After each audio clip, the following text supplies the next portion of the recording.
Alatsinainy faheno am'roapolo ny volana May 2024 tonga soa ato anatin'ny fampiaraham-baovao fahitalavitra TV Plus Madagasikara ary miarahaba antsika rehetra ihany koa manaraka izany. Manasa anao tsy hisaraka aminay hatramin'ny farany miarahaba anao koa Eliza Herman. Miarahaba anao rô miaramanana miarahaba antsika agnaby magnaraka anay TV Plus Madagasikara amin'izao hariva zao.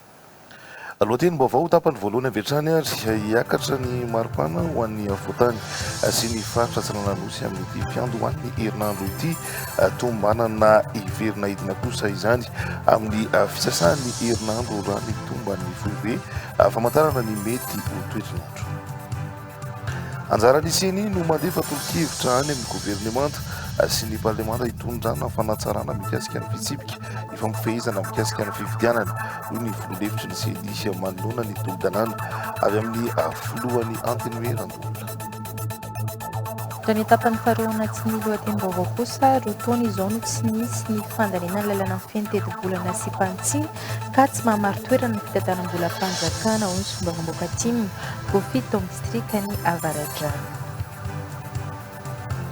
Nisy androany asa tana maro fanadiovana faobe ny lapan'ny antenimieran-dola Anosy niarana tamin'ireo loholona sy ny mpiara-miasa eo anivon'ity andro fanjakana ity milokona avokoa ny rindrina rehetra ary novolena voninkazo ny tao anatin'ny sivilan'ny lapa mba ho fanatsarana ny endriky ny lapa. Ny vinavinan'ny mety ho toetry ny andro avy hatrano anokafantsika ny fampahalalam-baovao araka izany dia hiakatra ny maripana ho an'ny avoatany sy ny faritra atsinanan'ny nosy amin'ity fiandohan'ny herinandro ity. Tombanana iverina hidina kosa izany amin'ny fisasahan'ny herinandro zany tomban'ny foibe famantarana ny mety ho toetry ny andro tombanana hitoetra hatrany ny orana tamin'ny findrahoana any amin'ny faritra avaratra atsinanan'ny nosy gracia izay tsy toerina no mitaritra antsika ny andindinin'izay. Alefaka ny tsioka ny varatraza ato anatin'ny 3 andro avy sy any amin'ny farany herinandro. Varatraza tony kosa no andrafitra ny toetry ny andro amin'ny fisasahan'ny herinandro raha ny vinany foibe famantarana ny mety ho toetry ny andro. Tombanana hitoetra hatrany ny orana tandrifindrahona any amin'ny faritra avaratra atsinanan'ny nosy amin'ity fiandohan'ny herinandro ity. Omaina kosa ny andro any ankafa izay alohavana zavona vao maraina ny avoatany sy ny ilany atsimo atsinanan'ny nosy. Vinavinaina iverina kosa ny orana malefaka miatoato any amin'ny morontsiraka atsinanana amin'ny fisasahan'ny herinandro ka arahiny erika indraindray ny atitany atsinanan'ny nosy raha ny tatitra hatrany. Raha ho an'ny avoatany sy ny faritra atsinanan'ny nosy kosa dia hisy fiakarana ny maripana ambony ao anatin'ny 2 andro ary tombanana iverina hidina kosa izany amin'ny fisasahan'ny herinandro. Mandidina ny 7 hatramin'ny 20 degré celsius ny maripana ny maraina ary eo anelanelany 20 ka hatramin'ny 30 degré celsius ny tolakandro raha ny nambaran'ny foibe famantarana ny toetry ny andro hatrany. Retsika tao anaty lohatenim-baovao teo ihany koa fa anjaran'ny seny no mandefa tolo-kevitra any amin'ny governemanta sy ny parlemanta hitondrana fanatsarana mikasika ny fitsipika fampifehezana mikasika ny fifidianana ho ny filoham-hevitry ny seny manoloana ny tolo-dalàna avy amin'ny filohan'ny antenimieran-dola. Manao tomba ny zava-bita sy ny atreny seny ny fifidianana andraisan'ny rehetra anjara teo kosa nefa ny seny ary mifampizara izany sy maka ny hevitry ny mpisehatra rehetra ny fifidianana vao miditra amin'izay fandefasana tolo-kevitra fanatsarana izay raha ny fanazavan'ny filoham-hevitra voalohany seny androany izany aza tsy mandrara ny fanaovana lalàna sy ny fitondrana fanatsarana momba ny lalàna na amin'ny alalan'ny tolo-dalàna na amin'ny alalan'ny volavolan-dalàna io ny faraka ambinipolo io laharam-pamena kosa na izany azy izay mampilamina ny firenena sy mahatsara ny firenena no atao amin'ny fifidianana ho hiatran'ny seny mitatra izay Antralalarso. Ankoatra ny fanavoazana isan-taona ny lisam-pifidianana izay efa vita tanteraka hiditra amin'ny fanaovana tombana anatiny mikasika ireo fifidianana vita ireo ny seny ho ampahafantarina sy entina manoloana mpisehatra rehetra amin'ny fifidianana ny valiny tombana anatiny ho ataon'ny seny io. Adidin'ny filohan'ny seny indray orin'izay no manao tolotra amin'ny governemanta sy ny parlemanta mikasika ny fanatsarana hoentina momba ny fitsipika natanterahana fifidianana. Aorianany indray fifampienona, fifampiresahana miaraka amin'ny mpietsehatra dia ny andininy faharaiky ambienipolo ao amin'ny lalàna fa 5 tsipika aotra roapolo izay mifehin'ny senia andininy faharaiky ambienipolo amin'io lalàna io no milaza hoe adidiny senia amin'ny alalan'ny filohan'ny senia ny mandefa tolotra makany nivon'ny gouvernementa ary makany nivon'ny anteniera ny parlementa zany mba hitondrana fanatsarana mahakasika ny fitsipika hifampifehezana momba ny fifidianana. Tsy midika eo tsy fahafahana manao lalàna sy mitondra fanatsarana amin'ny alalan'ny tolo-dalàna na amin'ny alalan'ny volavolan-dalàna nefa io andininy faharaiky ambienipolo amin'ny lalàna fa 522 tsipika aotra roapolo izay mifehy ny senia io ho iatrany ity filoha lefitra voalohany ity manoloana ny tolo-dalàna noentiny ny filohan'ny antenimeran-doholona. Io andininy faharaiky ambienipolo ao amin'ilay lalàna fa 522 tsipika aotra roapolo io tsy milaza mihitsy akory hoe tsisy afaka manao lalàna, tsisy afaka hitondra fanatsarana momba ny lalàna na amin'ny alalan'ny tolo-dalàna na amin'ny alalan'ny volavolan-dalàna. Tsy misakana an'izany io zany fa mieritreritra fotsiny zany isika hoe inona no mahatsara zavatra dia izay mampilamina eto amin'ny firenena sy izay mahatsara ny firenena no ataontsika amin'ny alalan'ny fifidianana.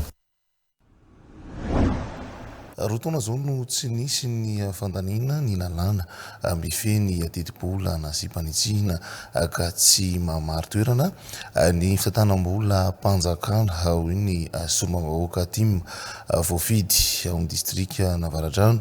Tsy azo antenena noho izany ny fiakaran'ny karama ny mpiasa mpanjakana raha ny nambarany hatrany manampitrotraka izany ny tsy fanajana ny lalam-panorenana amin'ny tsy fanomezana ny zony ny mpanoatra hitarika ny lahadinika intelo isam-bola na ao amin'ny antenimieram-pirenena ho iatrany ity solombavam-bahoaka ity mikarandrem-bola azy ary vidy rakoto manalina no mitatra ny andindiny izay. Roa taona zao tsy nisy ny loi de finance rectificative teto anivon'ny antenimieram-pirenena dia zavatra mampametra-panontaniana hoe mandeha ara ve le firenena. Raha izany ny zava-misy raha ho an'ny mpiasa-mpanjakana amin'izao situation zao zany dia aza manantena aloha zany hoe isy fampitomboana karama na fampiakarana karama ary zavatra efa tsy nisy zany takiny ny syndikan'ny mpiasa-mpanjakana satria mila ampidirina anaty teti-bola zany vao afaka ampiarina ka rehefa tsy nisy le loi de finance rectificative dia efa maly tsy miova ihany zany tsika amin'izao situation zao raha tsy resaka fotsiny amin'ny karama amin'ny mpiasa-mpanjakana. Faharoa ireo fanampiana maro samihafa dia efa namany tsy misy zany zay satria raha malala ny fahasairana sy ny fahantrana fa raha ny tena tokony ho izy mba namary toerana ny fitantanana ny volam-panjakana eo amin'n'ivon'ny kitapom-bolam-panjakana ilaina mihitsy ny fisiany loi de finance rectificative fa ho an'ny mpanatanteraka moa zany izy mpanatanteraka mahita an'izay dia fanontaniana apelaka aminy hoe mety daholo ara ve zany. Ny vidin'ny solika zao niakatra dia fiarikarena koa zany miakatra ho azy ny vidim-piainana miakatra ho azy dia tokony hifanaraka amin'izany nefa raha ny zavatra iainan'ny vahoaka malagasy rehefa tsy misy zany dia mazava ho azy tsy misy ihany koa zany ny fampiakarana ny karaman'ny mpiasa-mpanjakana reo aidi maro samihafa dia rahantsika malala zay situation zay. Anokatra lalam-piara-miasa vaovao amin'ireo firenena Emirata Arabo ho mitambatra sy amin'ireo firenena maro hafa miara-miasa amin'izy ireo ny fandraisany Madagasikara anjara amin'ny hetsika ara-toe-karena Madagasikara Dubai Business Forum izay hatrehany filoha Andry Rajoelina. Ho tanterahina ao Dubai mandritra ny 2 andro ny faha 17 sy 18 Mei 2024 ny Madagascar Dubai Business Forum ka mpandraharaha Emirati avy ao Dubai hatrany amin'ny 20 no nanio faliana amin'ny Madagascar ka ho tonga iaona amin'ireo mpandraharaha malagasy mandritra ny Madagascar Dubai Business Forum ity manamafy sy manapirofo ny fanomezan'ny filoha Andry Rajoelina ny toerana manokana ny sehatra tsy miankina sy tontolo ny fandraharahana ho fototra faharoa ny fampandrosoana ny Madagasikara ny fandraisana anjara amin'ity ara-toe-karena goavana iaran'ireo sehatra tsy miankina malagasy ireo orinasa Emirati ao anivon'ny Dubai Chambers ity. Fitiavana Doni any antoerana mitatry antsika izay vaovao zay. Fahombiazana ny fisokafan'ny sidina Antananarivo makany Dubai. Nanomboka ny sokafan'ny sidina niakatra ny tanin'ny Emiraty, liana piasa vola eto Madagasikara. Manoloan'izany nitsiry tamin'ny filohan'ny Rajoelina ihany koa nanome sehatra-pionana ny mpandraraha malagasy sy ireo mpandraraha Emiraty. Mamaly ny etahitan'ireo Emiraty araka izany ny hetsika Madagasikara Dubai Business Forum. Tanterana ao Dubai manomboka rampitso hatramin'ny 20 Mei izao ny hetsika Madagasikara Dubai Business Forum. Manatrika izany ny filohan'ny Rajoelina ary manaporofo izany fihetsika izany fa tena manana fahavononana amin'ny fidirana an-tsehatra, anohana sy ampiroborobo ny sehatra tsy miankina sy ny fandrarana izay andro fototra faharoa ny fampandrosoana ny Madagasikara, ny filoha malagasy. Delegasiona matanjaka malagasy sy Emiraty no ifampiresaka manomboka rampitso ary hanamora ny fampiresahana ny fanjakana malagasy. Fony nanatrehan'ny Andriamatoa Filoha ny World Government Summit tamin'ny febroary lasa teo dia niaraka taminy ny tenako tamin'izany ary niona tamin'ireo tompon'andraikitra ny Dubai Chambers eto Dubai izay nieritreretina tamin'izany fotoana izany fa tsara raha ampifandraisana ireo sehatra tsy miankina samihafa amin'ny firenena rotonta.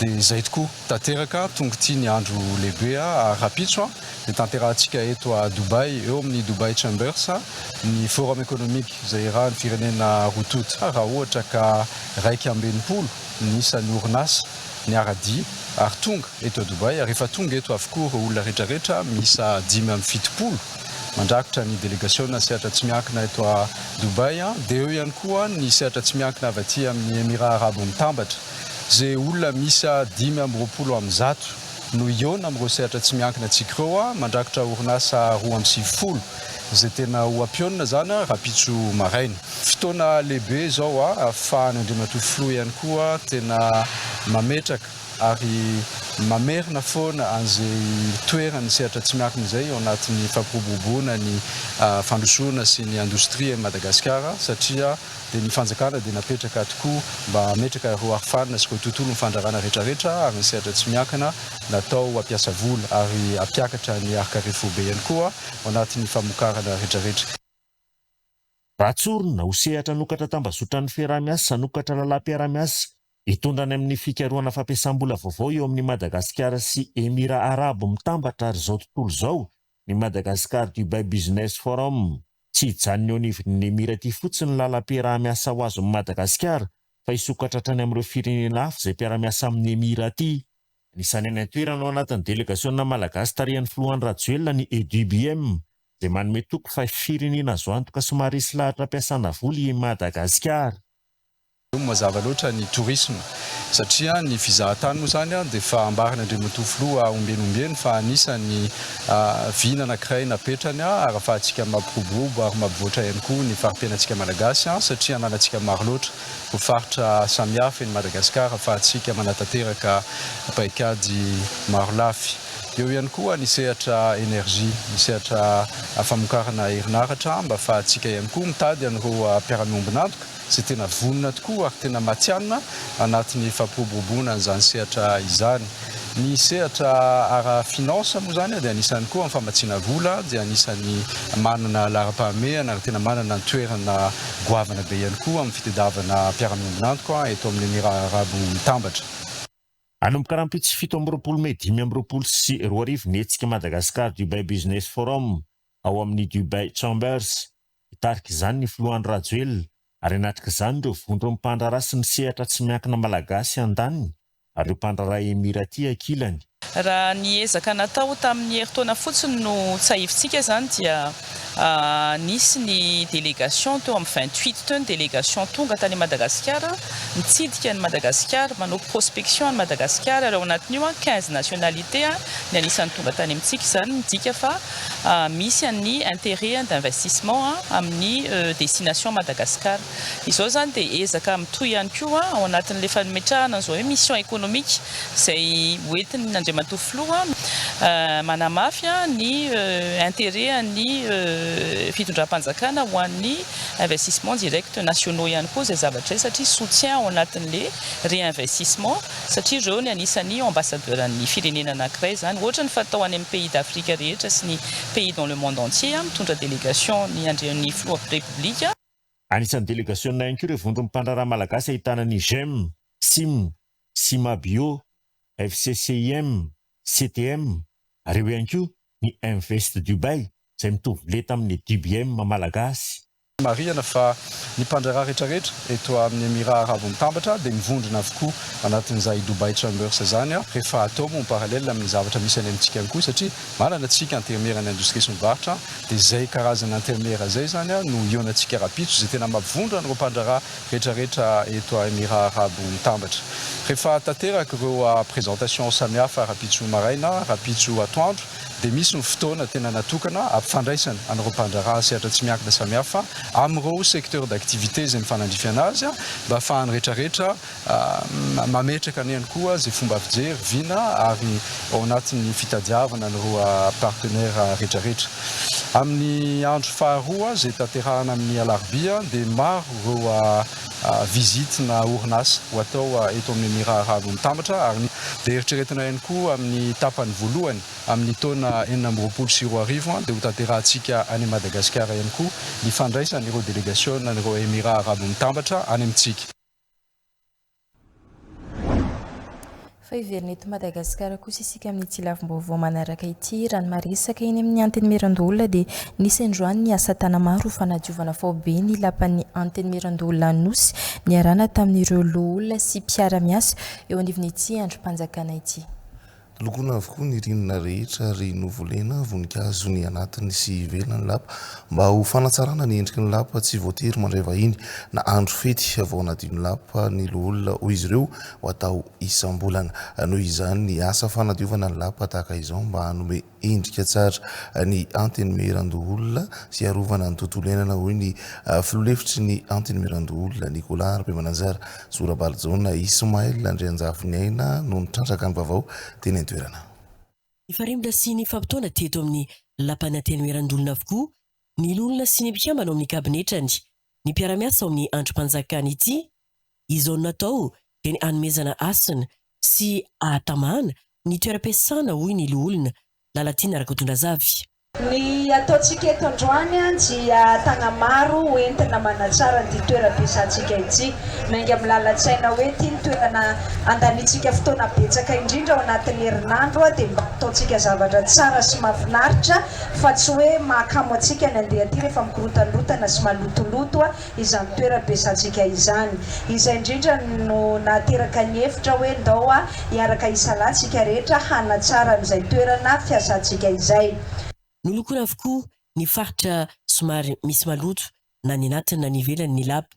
Novolena voninkazo ny toerana rehetra ary nomena endrika miavaka ny ivelany satria nasiana voninkazo ary nolokona manaraka ny lokon'ny sainam-pirenena efa ho avy tokoa mantsy ny fetim-pirenena ary dia noravahana lokon'ny sainam-pirenena ny ivelany anteny Mirandolona.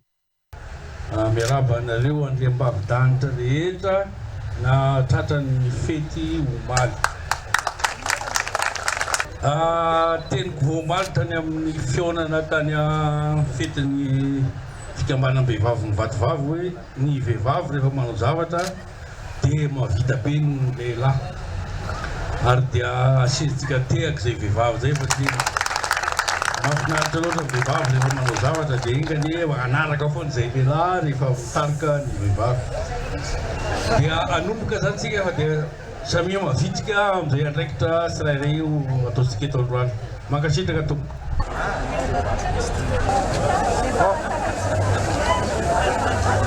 Samy mandray anjara sy manao izay vitany avokoa ny mpiara-miasa rehetra sy ny lolona tsara ny madio sady miaro ny tontolo iainana ihany koa izany. Ka ho atao isam-bolana ny fanadiovana fao be tahaka izao eto amin'ny anteny Mirandolona.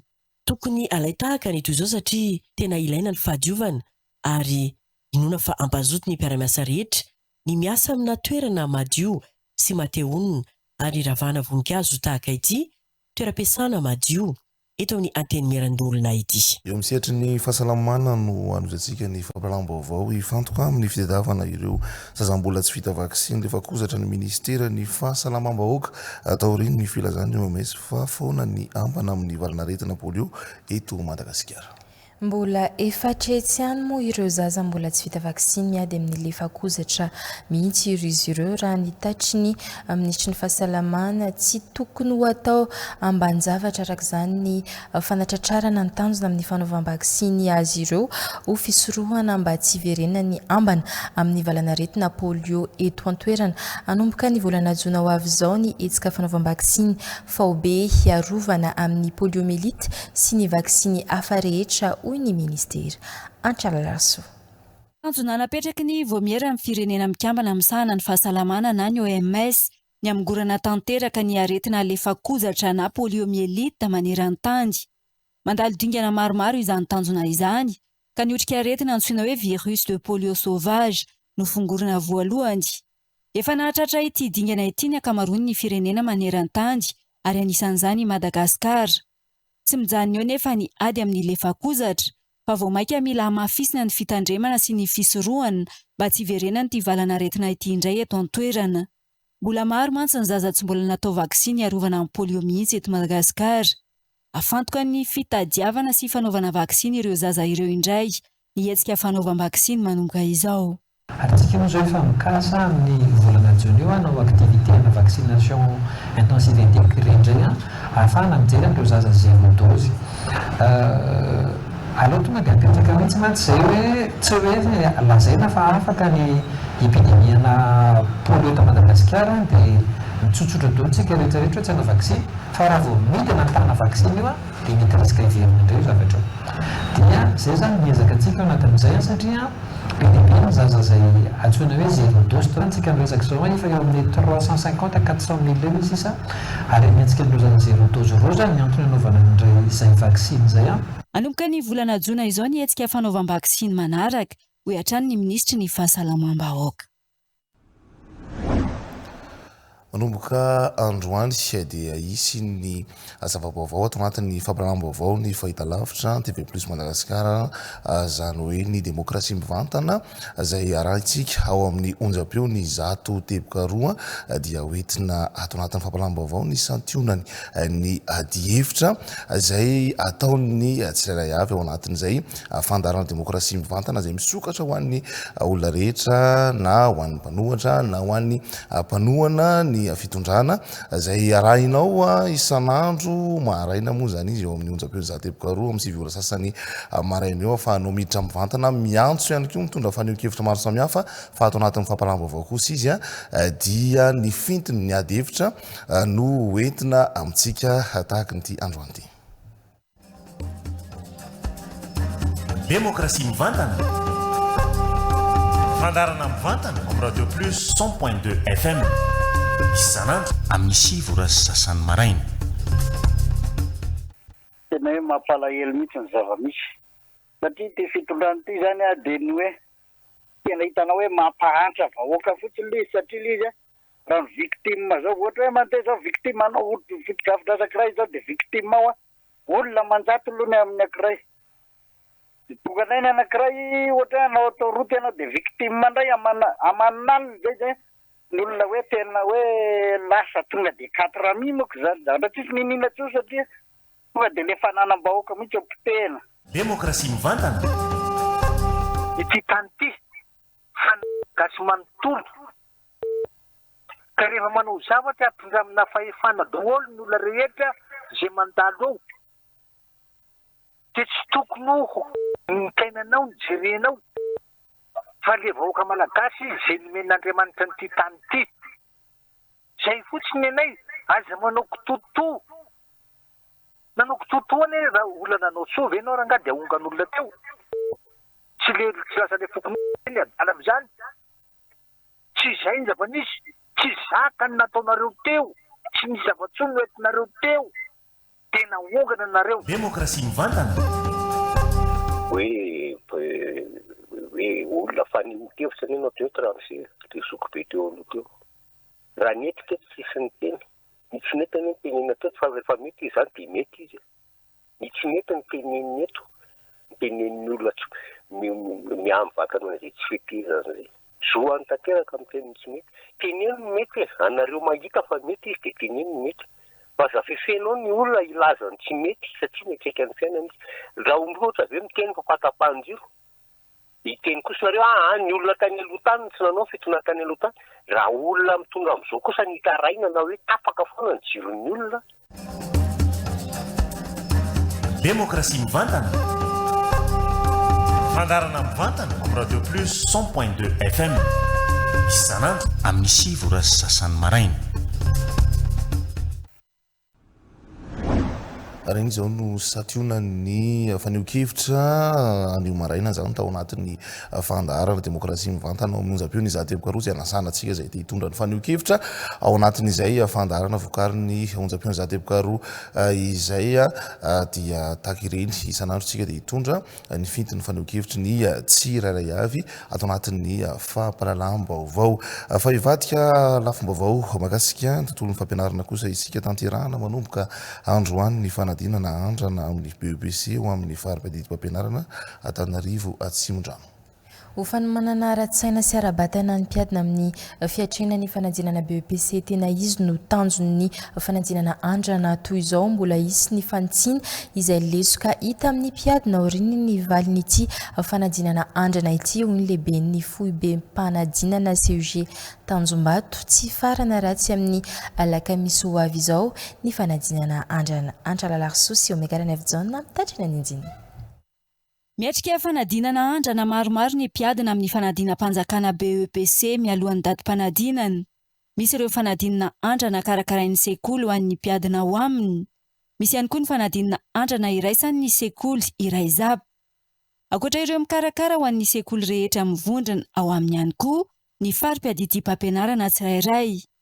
Ho an'ny Sisko Antananarivo Atsimondrano no tanterahina nanomboka androany ny fanadinana andrana ho an'ny mpiadina amin'ny fanadinam-panjakana BEPC amin'ity taona 2024 ity. BEPC Blanc ana Atsimondrano dia nanomboka androany.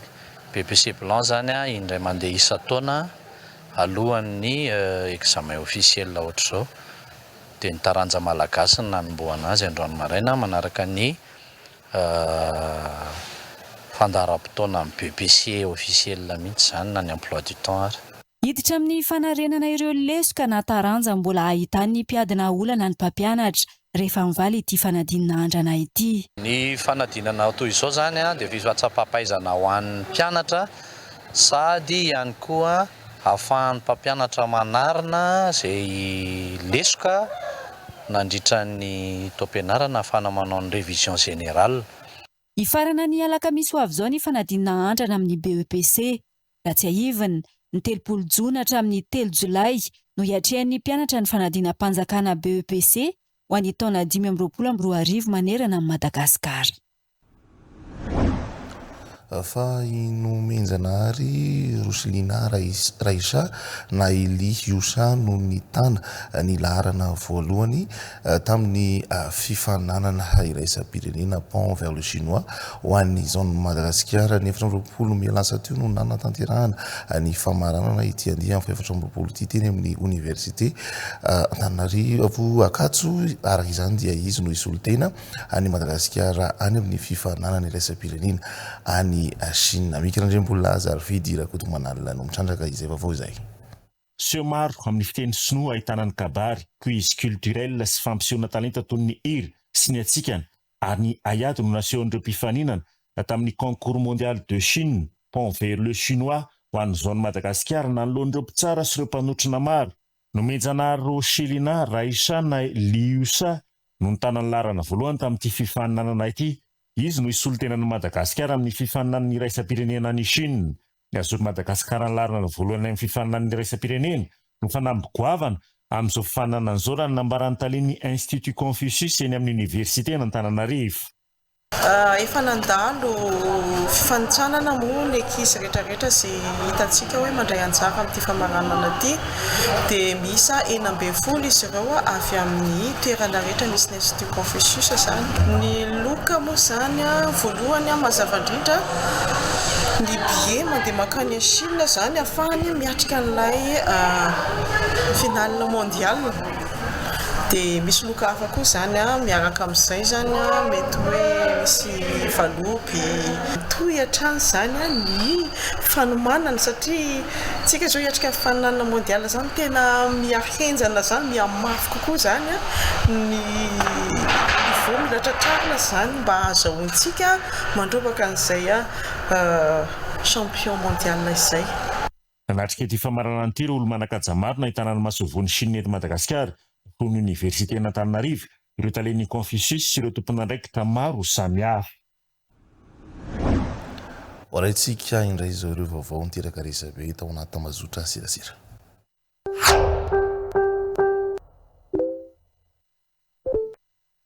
TV Plus Info mampiseho anatin'ny pejiny. Talata ny volonondry. Ankizy lahy 17 taona tratra nangalatra fiara. Efa novakiny sy voasokany ny fiara voalohany, Renault Express ka nataony contre-attaque satria fidinana ny toerana nisy azy. Saingy tsy nety velona noho ny tsy fisian'ny bateriny 10 tamin'ny 2 maraina.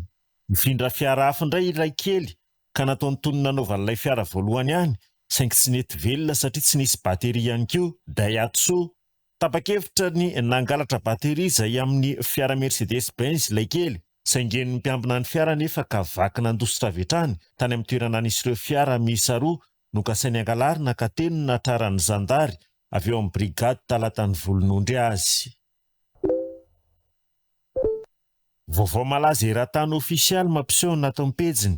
Moto 2 no indray voadonan'ny fiara 4x4 iray tetsy Ambatobe, midina ny nanisana androany. Simba ny moto ary naratra ireo mpamily roa tamin'ny lalana amin'ny fanohatra aminy nandeha 4x4, nentiny teratany vahiny raha ny sary ny jereny. Vaovao malaza eran-tany ofisialy mampiseho anatin'ny pejiny. Miparitaka amin'ny tambazotra, ny orona tsara ahitana ny filoha Frantsay Emmanuel Macron, voafetaky Brigitte Macron, rehefa hialan'ny fiaramanidina izy ireo nandritra ny fitsidihana nataony tany Vietnam. Laza ireo akaiky azy mivady fa any ihany fa tsy ady araka ny resaka mandeha no nitseho. Vaovao farany fil d'info ofisialy mampafantatra vita androany ny fanaova-tsonia eo amin'ny Real de Madrid sy Xabi Alonso, mpanazatra vaovao n'ity club espaniola ity.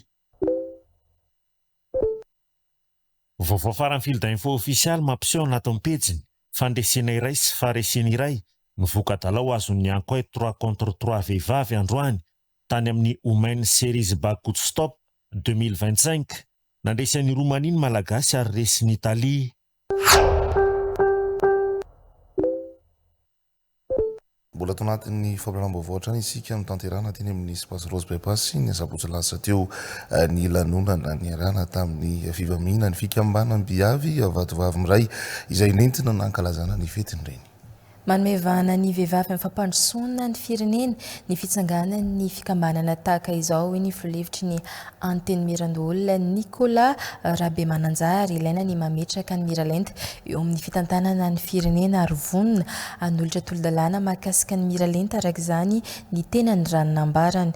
Tanjo ny fikambanana ny fanehoana ny firaisankina ho an'ny vehivavy avy any amin'ny faritra vatovavy mba ho fampandrosoana ny faritra ho ny filohan'ny fikambanana kasitraka ny fanoana ny filevitry ny anteny mirandoolona Nicolas Rabemananjara ny zanaky ny faritra vatovavy ary ny ministry ny serasera sy ny kolotsaina vola Miranty Dona izay teny antoerana nandritra ity lanonana ity mampiaina antsika izay lanonana izay Zorabarjona eo amin'ny sary ny Ismaël Andrianjafineny.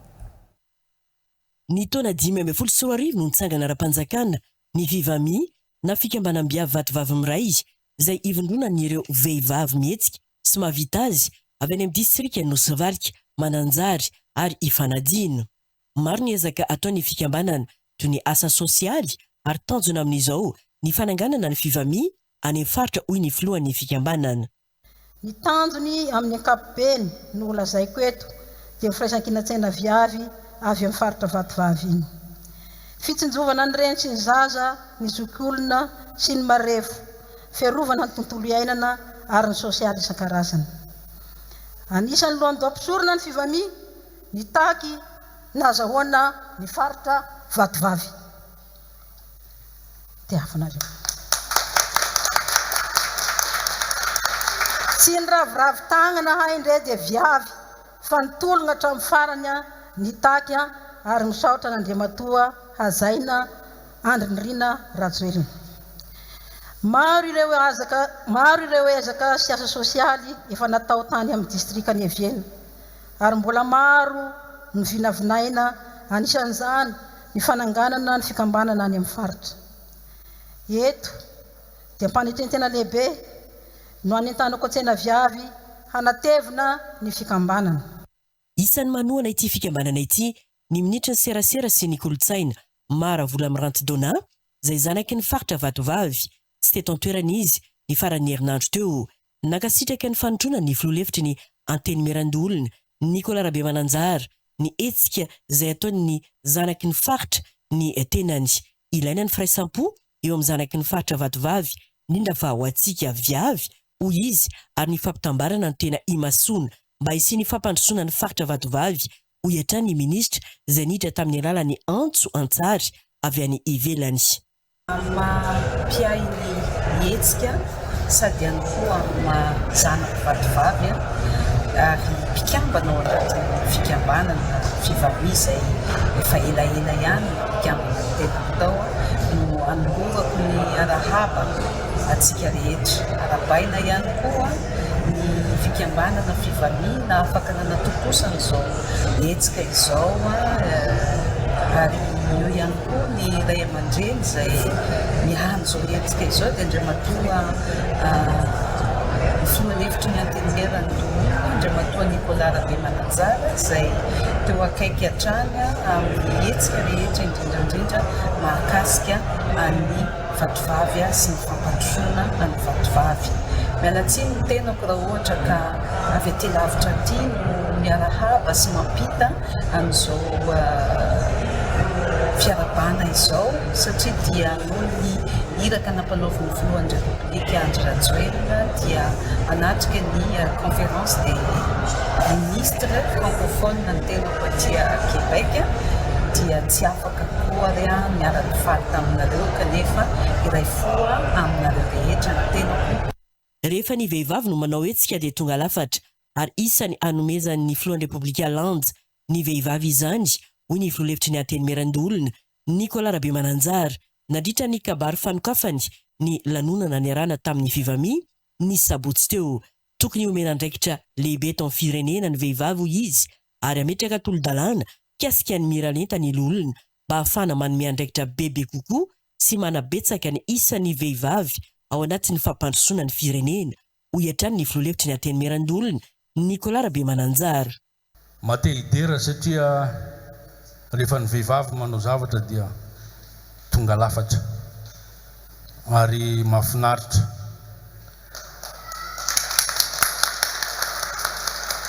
Izay foana mahatonga ny filoham-pirenenantsika manome vahana ny toeran'ny vehivavy eo amin'ny raharaham-pirenena satria ny vehivavy dia manana fahaizana manokana amin'ny asa tanana na amin'ny asa saina na amin'ny inona rehetrarehetra dia manana ny toerany mahavita be. Izaho eo amin'ny loholona ary izay taritiny ny filoha ny Anteny Mirandoolona dia efa manana projet de loi ao amin'ny fifidianana manaraka ametraka ny miralenta izay ho laninay atoato mba hitovy ny isan'ny vehivavy sy ny lehilahy ao anatin'ny fitondrana. Ary izahay eo amin'ny Sénat dia efa mandany an'izany sahady dia miandry ny fandanininy any amin'ny Anteny Mirandoolana sy ny any amin'ny gouvernement fa za mino fa ho lany io mba hisy maire maromaro kokoa ao anatin'ny fitondrana ny vehivavy ao anatin'ny gouvernement mba ho vehivavy maromaro mitovitovy ny isana dia sy tena mitovy ary any amin'ny toerana rehetrarehetra any raha zao tazaniko zao dia ny vehivavy ny betsaka noho ny lehilahy mieritrerety ihany ny lehilahy fa somary osaosa amin'ny fanaovan-javatra sy fanatanterahana zavatra. Ambarako ary fa dia misokatra amin'ny fomba ofisialy ny lanonantsika androany. Mankasitraka tompolahy, mankasitraka tovovavy. Viavin'ny faritra Vatovavy manao rano teto ary nafana ny lanonana niarahana tamin'ny Damama sy Dalia Saramba teto amin'ny espace rose bypass ny sabotsy lasa teo.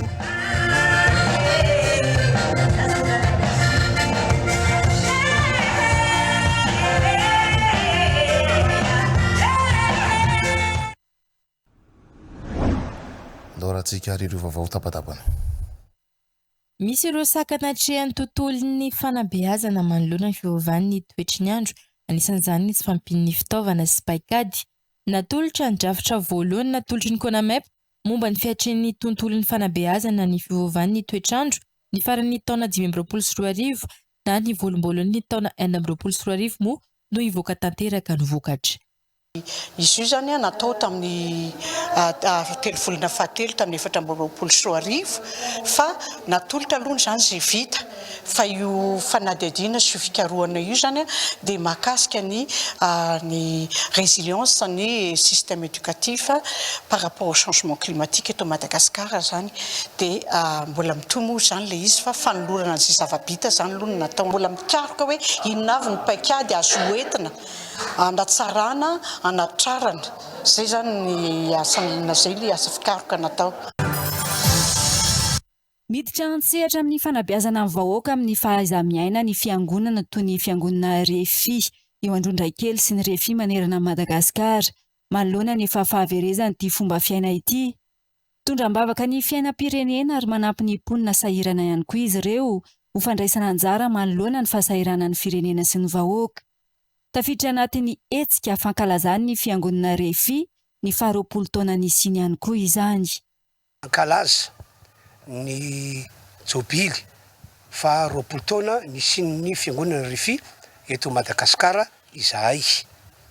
Zay ho tanteranay amin'ny alakamisy 7 ny volana May taona 2024 izao zany ny fanokafana amin'ny fomba ofisialy an'io jobily io zay marihana fa ho tanterahanay manerana any Madagasikara izany fotoan-dehibe izany.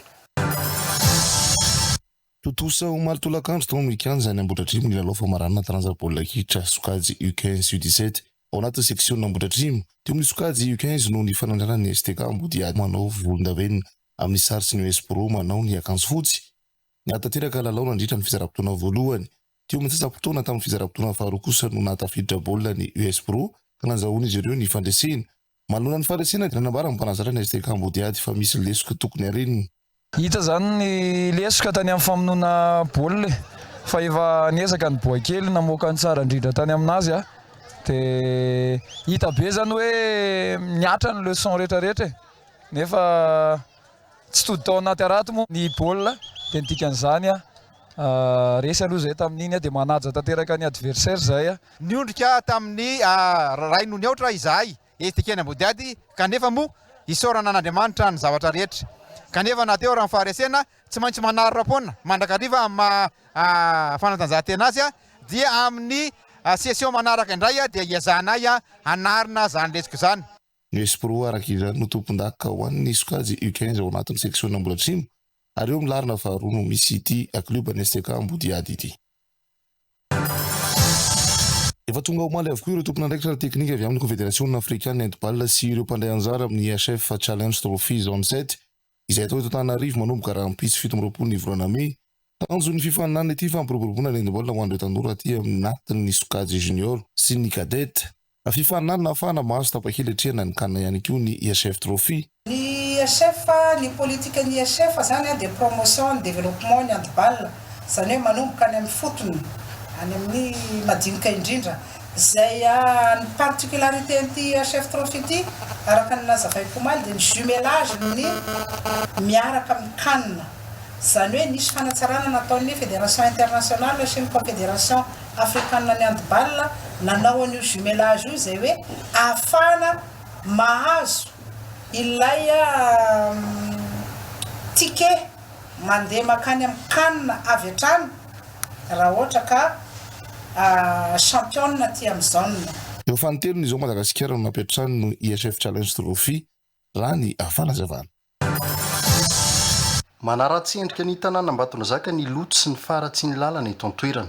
ity faran'izay matetika mahatonga loza-pifamovoizana nareo fitaovam-pitaterana sy ny mpampiasa azy taoriny toromarika avy amin'ny fanjakana foibeny amin'ireny vohiparitra madio indrindra amin'izao akantoko ny fankalazana fetim-pirenen'izao na etsika sy ny fanometanana ny herivelona rehetra no tariany gouvernoura loatra mangoro tamin'ny fanadiovana sy fanatsarana ireo toerana manome endrika ny tanàna ary fanamboarana ireo lalina izay mampitaraina ny mponina nandray anjara avokoa ny sampandraram-panjakana rehetra sy ny sehatra tsy miankina samihafa mba hatrarana nyreny vohitry ny faritra ny tanjona amin'ny tanàna madio no santarina ny asa botsy 4 mety eo ny etsika fanadiovana Ambatondrazaka aty amin'ny faritra loatra mangoro eto Ambatondrazaka dia vonona amin'ny fanatsarana ary indrindra ihany koa vonona amin'ny fanohizana zao fanatsarana zao mba ho rehareha ny faritra aloatra mangoro ko dia entana ny rehetra itsika rehetra na tompona andraikitra ara-panjakany na olombo afidy io indrindra itsika vahoaka eto an-toerana eto Ambatondrazaka mba anaraka tsara ny fandaminana ahafahana manatsara ny tanàna. Efa taona maro no tsy nisy tale-pahitra ny serasera ny teto Menabe izay anisan'ny olana no sedrain'ny mpanao gazety izany. Teo ihany koa ny olana ara-pitaovana izay anaovana antsoavin'ny mpitondra fanjakana. Notendren'ny fitondram-panjakana araka izany Ramatoa Jody Isabelle Celestine ho tale-paritra vaovao. Nanome toko ny tenany fanatanteraka an-tsakany sy andava ny andraikitra ankinina aminy na eo amin'ny sehatry ny kolontsaina na ny serasera.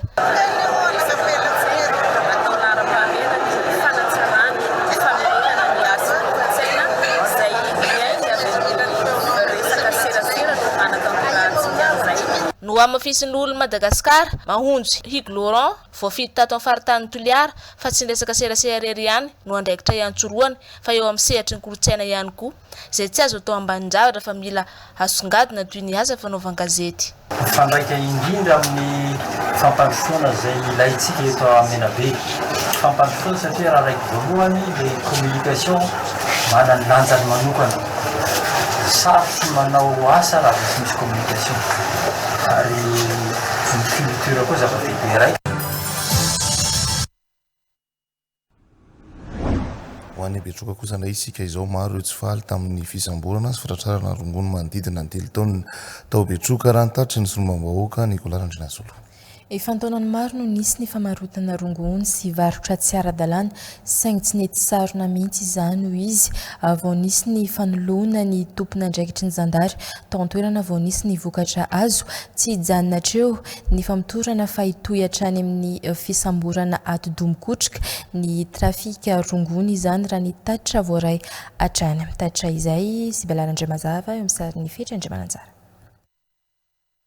Nisy ny antsonjay nahazo ireo tompona andraikitra na sarina ny rongony tratra tao Betroka izay milanja manodidina ny 3 taona ny 2 lasa teo hoy Nicolas Randrinasolo solombavam-bahoaka voafity tao an-toerana. Efa antaonany maro nalazany amin'ny fisiana trafikana rongony tao Betroka fa tsy mbola nisy ny vokatra na ahafahana namarina izany. Tsy asan'ny solombavam-bahoaka ihany koa ny manolo ny tompona andraikitra amin'ny toerany saingy raha misy ny fanatsarana tokony atao sy ny fialana amin'ireo trangana kolikoly samihafa dia ilaina izany ho izy. Itohy ary amafy noho izany ny fikarohan'ireo atoto sy mpibaiko ny trafikana rongony ao Betroka mba amongorana io tambazotra io raha ny tatitra. Mikomokomy amin'ny resaka hoe izay olo zasin'Andrinina izay manao raha matahorana tany filaminana sy mpisara amintsika Betroka ao zany le région mpanao rongony io. Izy io efa ela ny miampiasan'io matanjaka région izy io. Dia amin'izao zany tapy lalana zareo satria le commandant compagnie gendarme sy ny commandant brigade io vaovao izay nakatana amin'ny lehibe mihitsy hoe mila fizahevana akaiky ny fomba fiasan'ny gendarmerie ato Betroka ato. Dia io zany nivaliny. Dia moa zany maro ny sy faly amin'io dia fanarasiana kay nataony zareo. Ame courage ny mpitandro filaminana ihany zahay mba sy hemitra amin'ny zavatra fanatomboka satria io ihany maharasy endrika ny Betroka atzay resaka sy fandriampahalemana dia resaka ty rongony ty. Ny rongony tomboko mahatonga olo manao fandikan-dalàna fifohanan'io zavatra io ao amintsika Betroka. Ka mahatonga ao rehefa atoato satria efa trasina daholo zany tambazotra amin'izao fotoana izao fa mbola ho azonay le gros bras. Dia tena hoe gros bras ny zavatra io tena mbola ho azonay satria efa manao renseignement au fond zany zahay fa agnatin'le olo mitabataba Betroka ao zany agnatin'izany hoe mpanao an'izany affaire rongony zany. Raha tsy ahivina ny komina telo samihafa tao Betroka na traran'ny zandary ny rongony nanomboka ny 2 meteo olona miisa 5 no efa natolotra ny fampanoavana ary efa nodorana moa ireo rongony milanja 2,7 kilao ireo. Fa mitombo ny isan'ny mponina ka mitombo ihany koa ny raharaha eny amin'ny commune misy olona nefa ireo commune ao anatin'ny faritra Androsianosy amin'ny tsy fampiny fampitaovana nisy araka izany ezaka natao amin'ny fandram-panjakana sy ireo mpiara-miombonantoka izay hoentina hampitomboana sy hanatsarana ireo fitaovana ireo arahantsika ny fanazavana mahakasika izay. Ny faritra Atsimo Nosy no isan'ireo misedra olana amin'ny ity tsy fahampiny ny fitaovana ity. Efa misy anefa ireo tetikasa izay miara-misalay amin'ny fanjakana amin'ny mba hanatsarana sy hitondrana fiovana amin'izany. Isan'izany ny tetikasa mionjo izay efa nanomboka ny taona 2024 indy no niasa tamin'ny faritra 3 ao Atsimo Nosy, faritra Nosy, faritra Androy ary ny faritra Atsimo Andrefana. Ny ampenana ny tany fahasahiranana mahazo ireo vahoaka ny fotony eny anivon'ny komina tsirairay amin'ny alalan'ireo tohana maro isan-karazany no tanjona hotratrary ny tetikasa ity izay taterahin'ireo mpiara-miombonantoka maromaro. Padahal tena milami fiainananay kominin Karamena tena milami fa azo raha nangatahy lahat ambony agny kamzara ny marary sisa hirasasy sisa lama de mandeha hariva tena milami ny sainay. Ny herinandro teo dia nisy ny fidinana ifotony ny tety ireo komuna ao anatin'ny faritra Nosy sy Androy. Nijery ireo asa vita nanomboka tamin'ny fotoana ny andohan'ity tetikasa ity hatramin'izao. Ankehitriny nefa zay efa vita tanteraka ny CSP vaovao dia misy katraikany mivantana zay na amin'ny fandraisana marary na amin'ny fisitrahana vehivavy teraka ny fitaovana sy ny fotodrafitrasa manaraka ny tentra ahafahana mandeha amin'ireo marary sy vehivavy betsaka ireo manaraka ny tentra manaza ny mariny. Tela manaraka ny déclaration baka amin'ny rasadina avao. Fa manaraka ny déclaration rasadina kominy avao. Eo amin'izao sy mahasagnandro ny fandalera eo tapavany azy. Isan'ireo tombotsoa azon'ireo komuna any ambanivolo ireo ny fahazoana fotodrafitrasa, ny tohana amin'ny fiompiana sy fambolena ary ny famatsiana rano fisotro madio sy ny jono. Velom-bola ireo mponina any ambanivolo ankehitriny satria tena nisitraka ny fanatsarana ny fampitaovana ny any anaty birao ny anivon'ny komuna tsirairay. Matsiaro fa mahita fiovana noho ny teo aloha ny vahoaka any ambanivohitra hoy izy ireo tamin'ny alalan'ny asa vita. Afam-baovao hafa kosa indray nampahafantarina tamin'ny fomba ofisialy teny Imerintsiatosika ny vokatra vaovao izay vokarin'ny orinasa LFL Madagascar. Vokatra nampitondraina ny anarana hoe Combo no kendrena manokana ny tontolo ambanivohitra mba hiroborobo miaraka amin'ny LFL. Ny Combo dia natao takatry ny fahefa-mividy ny olona rehetra. Samy mandray maefa Fanirisoa Rakotonirena. Nampahafantarina tamin'ny fomba ofisialy teny Imerintsiatosika ny vokatra vaovao izay vokarin'ny orinasa LFL Madagascar. Novokarina izy ity mba ho fanatsarana ny fari-piainana indrindra ho an'ireo renim-pianakaviana ho aparitaka manerana ny tontolo ambanivohitra ity tetikasa ity. Ny LFL Madagascar voalohany indrindra natao hanoanana ny fahafahan'ny malagasy indrindra ny tontolo ambanivohitra mihinana kosy atody satria mbola ambany dia ambany fahafahantsika mihinana kosy mihinana atody. Novokarina ihany koa izy io hitondra fampandrosoana sy fanatsarana ny fari-piainan'ny tontolo ambanivohitra. Zany hoe sady mihinana ny isa-tokantrano no mivarotra zany misy fidiram-bola ankoatran'ny mahazatra ny mpianakavy zany amin'ny alalan'ny Combo. Dia ny fatelo manarakaraka an'izay ho fanohanana manokana satria ny vehivavy voajanahary mpandrarana isa-tokantrano dia ho fanohanana an'izay fandrarana vehivavy zay no isan'ny namokarany LFL ihany koa ny Combo. Dia izy io aparitaka amin'ny tontolo ambanivohitra. Ny tontolo ambanivohitra no kendrena manokana isehatra sy apiroborobo miaraka amin'ny LFL Madagascar miaraka amin'ireo commune maro dia maro, fikambanana maro dia maro, olona maro dia maro zay ho kendren'ny LFL Madagascar hiaraka hizara tombotsoa amin'ny firoborobon'ny Combo eto Madagascar. Nanomboka tamin'ny volana marsa ny LFL Madagascar namokatra ny vokatra Combo dia fa misy ireo fikambanana olon-tsotra mpandrara maro dia maro miaraka misehatra amin'ny LFL Madagascar amin'izay hoe mifisin'ny Combo zay. Ho an'ny mpanjifa dia afa-po tanteraka izy ireo nandritra ny taona maro izay niarahana ny asa tamin'ny orinasa LFL. Nandritra n'izay fotoana taona maro niarahana ny asa zay. Eto dia manamafy fa nisy ny fanombohana mikasika ny vokatra Combo izay niarahana tamin'ny LFL izay sahako hijoroana fa tena mendrika ary ihany koa ahitana fahombiazana satria ny voalohany dia sahaza ny fahefa-ny vidiny tsirairay indrindra ny tontolo ambanivohitra izany vokatra izany. Fanaraka ihany koa amin'ny toetrandro sy amin'ny zava-misy eto amin'ny firenena satria afaka tsy voatery manaraka ny tena fenitra be hoe tsy maintsy mihinana provandy io akoho io fa natao hifanaraka amin'ny fahefan'ny vidiny isan-tokantrano sy ny isam-batan'olona mba hitondra fampivoarana izany fiainan'ny tantsaha izany. Raintsika ny voambolana.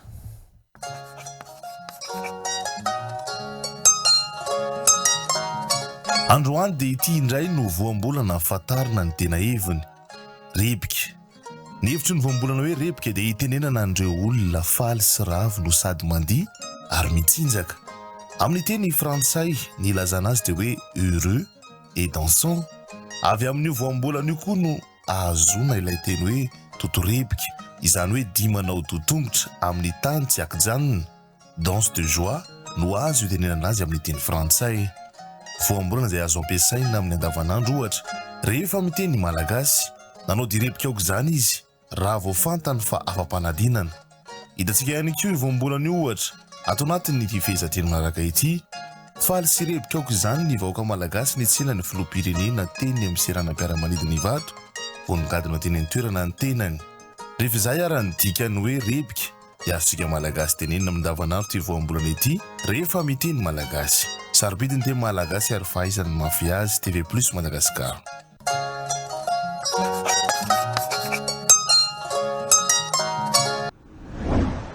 Sika ijery ny eo raha hoe Orange eo anilanao n'olotra ao anao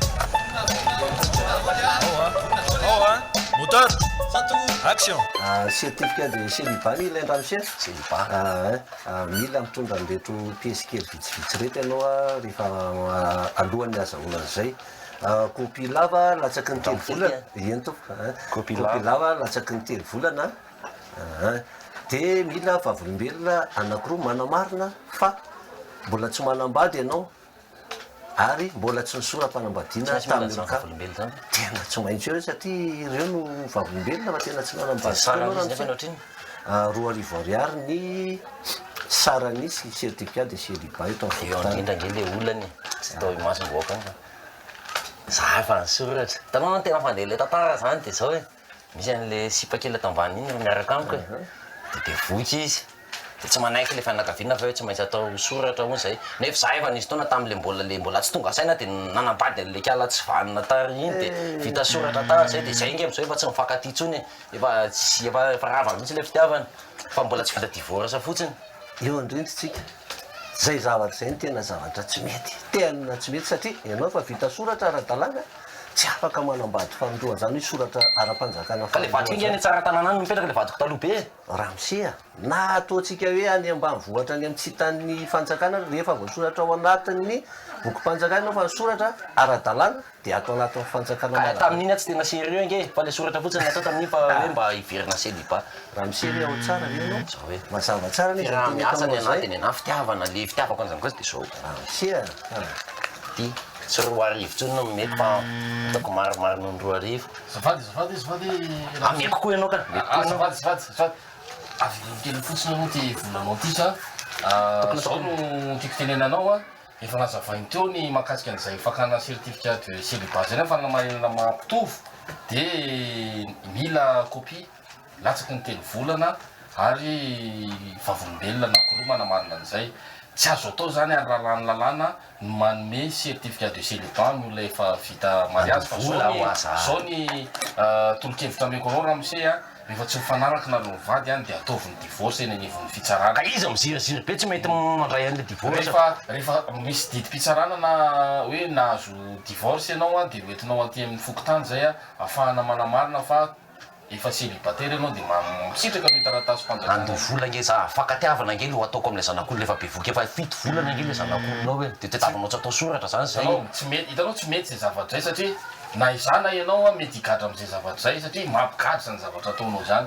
Ary io kolokolo zavatra ataonao io dia anisan'ny tena manabotsy firenena manimba ny rafi-piaramonina malagasy io zavatra ataontsika io. Ampitiavana nge ny anolorako an'ity dia mba menareo anazy le certificat de célibat ampitiavana koa. Efa zay moa le azavaiko anao hoe mampigadra io tsy azo atao zay raha lalàna ny manamarina olona efa marié na olona efa manambady ka ho ambarana zay fa olona mpitovy ndray tsy andray zany nareo tena miala tsiny tompoko fa tsy azo atao zany satria mila na ianao no manaja ny rafi-pianamonany aminao a dia mba mila jainao ihany koa ny asa ataon'ty fokotany ity zany fa anao négociation antsany le ray aman-dreny tsy tsy raikitra ndray zany le soratra raha vao tsisy an'izayko elika ny fanaovana taratasy osika voarara lalana velona eto Madagasikara amin'ny manambady roa. Coupé dans la boîte. Mettez-les.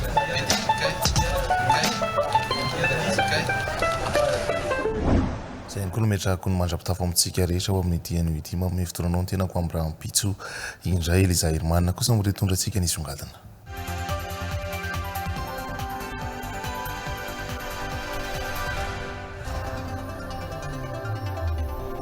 Fintsiny adiefitra tao anatin'ny fandarana tondresaka nandeha omaly alahady no songadina ho arahintsika amin'ity anio ity karaoary andraikitry ny rehetra fa tsy ny fanjakana na ny tsy miankina na ny mampiasa lalana irery ny fisoroana ny lozam-pifamoivozana raha ny songadina nandritra ny fandarana tondresaka omaly alahady. Ny fanajana sy fampiarana lalàna no anisan'ny zava-dehibe ary natao an'ny rehetra izany hoy ny mpandray anjara ny tondra ny fitarainana sy ny olana mianjady amin'ireo mpamily ihany koa ny olon-tsotra ny sombitsombiny no arahintsika. Lohahevitra tsy dia firesaka matetika kanefa nahaliana sy mahakasika ny vahoaka maro amin'izao ny lozam-pifamoivozana sy ny fifamoivozana amin'ny ankapobeny.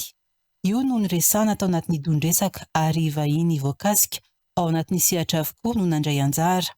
Andraikitry ny rehetra fa tsy fanjakana na ny tsy miankina na ny mpampiasa lalana irery ny fisorohana ny lozam-pifamoivozana hoy ny tale jeneraly ny ATT ary tohatra ny fanaramaso manoloana izany. ATT moa zany miaraka amin'ny ministeran'ny fitaterana sy famantarana ny toetry ny andro dia manatitratitra foana atsika rehetra ao anatin'ilay hoe azo sorohana ny loza. Dia andao hiaraka hisoroka an'izay lozam-pifamoivozana izay. Misy an'ilay didy folo teo izay noresahako tamintsika teo somary atsidiko kely fotsiny le izy. Ny voalohany hoe ajao ny hafainganam-pandeha, ny faharoa aza mitondra fiara rehefa mandray zava-pisotro misy alcool, ny fahatelo manaova aroloha izay manara-penitra ho an'ny kodiaran-droa. Ny fanajana sy fampiarana lalàna no anisan'ny zava-dehibe ary natao an'ny rehetra izany hoy ny auto-école. Daholo ny auto-école manao izay azony atao mihitsy amin'ny fampianarana, fanatsarana izay fampianarana ny fitsipika amin'ny fifamoivoizana izay fa hitako hoe ny tena olana eto amintsika raha amin'ny fahitana azy dia any amin'ny toe-tsaina mihitsy zany ny tena olana goavana be. Na omena tanteraka an'ireo olona ireo ary zany ny ataoko hoe ny olombelona rehetra ara ny hoe fitsipika amin'ny fifamoivoizana ho ampianarina dia eo amin'ny resaka toe-tsaina amin'ny fifanajana mihitsy sy fampiarana izay code de la route izay eny amin'ny lalana zany tena olana. Nitondra ny fitarainana sy ny olana mianjady amin'ireo mpamily ihany koa ny olon-tsotra ary ihany koa ireo mpamily kodiaran-droa. Rotana ny fifamoivoizana. Tsy ampy ny mari-pamantarana ho an'ny renivohitra. Tenehako ny efa niteny teto tamin'ny fivahinako fanita Antananarivo renivohitra angamba no renivohitra tsy manana zany feu tricolore Andriamatoa auto-école. Ampianarana reo zay, ny anarana zany. Antongeda-be anankiray zay. Tsy ampy ny marika rehetra izay afatana inona no ampiasaina n'ity mpanao ray hoentanina tsony fa efa tokony sazy ny raisina mendrika amin'ilay izy. Io manko tsika nanomboka 2020 atao hoe nanentana foana jusqu'à 2025 ohatra fa le sazy amin'izay zany zao fa tokony hoe efa hita zao hoe mamo izy matoa amin'le bara ohatra tokony efa sazy amin'izay fa raha izy mamo ianao ny anentana anazy efa zavatra hafa indray lasa mivadika. Nafana ny ady hevitra mikasika ny fandaminana ny fifamoivoizana eto an-drenivohitra. Azo taly mangataka fitenenana zavady manapaka raha samizay ve itena zany iteny ve mialaty efa tsy mety eo ohatran'iny lelan'ny olona ndrena zay mampiasa diny izay ny laniny autorité tsy anakiany tsy anakiana fa izay le mila manana mila le manana lay tao hoe fahefana nametra anareo amin'ilay toerana azony taleny tiako fanohanana ny teneniko ange fanohanana fa za tsy miteny hoe nareo ny andeha hisolo vaika ny akalanaafaka manohana jereva izao zao tsika nietsika nataotsika iny tamin'ny volana zafady nge tamin'ny 3 volana lasa angamby nietsika nataotsika iny sa 2 volana lasa fa izao zay vao misy olom-pirenena miteny amina fahita lavitra hoe nety iny zavatra iny itsiketo anisan'ny sosikevitra ny amerenana indray ny feu tricolore ary nanamafy ny tale teo anivon'ny komina Antananarivo renivohitra fa hiverina izany alohan'ny farantaona eo ihany koa ny famerenana tsikelikely ny marika eny amin'ny arabe fanajana fananana iombonana tena latsaka ambanitsika tena latsaka ambany za tsy miteny hoe tsy misy fa tena latsaka ambany le izy ka raha hatramin'izay ny Antananarivo ny commune Antananarivo mpanao de signalisation amina vy ny anaovana anazy dia tena hitondrandry zalasy ameto mihitsy le vy dia tsy fainy amin'ny alina dia angamba ny 75% ny panneau de signalisation napetraka no nisy nanala teo amin'ny toerany ano any dia amin'izao zany tsika vao mamerina an'ilay izy miverina tsikelikely io tsy vita ao anatina indray andro satria tsy maintsy tetezina isaky ny quartier le izy dia mamerina tsikelikely izahay zany vahiny hafa loahevitra hafa indray no resana ao anatin'ny fandarana dondresaka ny alahady ho avy izao tompoko lay tompoko vavy tapitra fampalalam-baovao tamin'ity ariva ity ankasitrahana ireo sy ny saraka taminay hatramin'ny farany veloma tompoko